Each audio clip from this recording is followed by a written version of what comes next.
Mi nombre es Franklin Martes. Pero me como llega a Iglesia Universal, mi vida está completamente destruida. Eu não estava em paz, tranquilidade na casa com minha família também. Eu estava tendo problema para motivo de vício.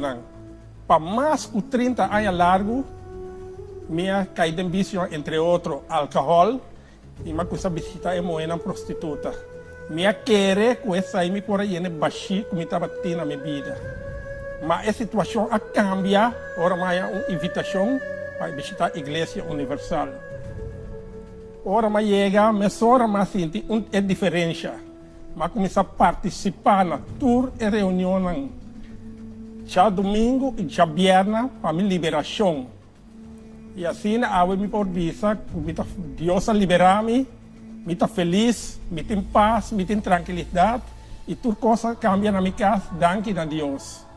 Pensei, eu me quero uso de oportunidade aqui para encorajar a avó que está passando da mesma situação aqui, ou alguma situação similar.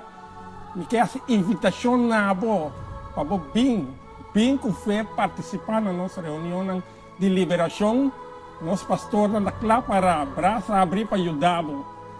Mas me seguro que o costo de Deus transformar minha vida e para transformar Deus também, em nome de Cristo Rei Jesus. Não está importando a religião, para sobre Deus não está mira religião. Milagre e maravilha não está sucedendo por meio de fé. Amém.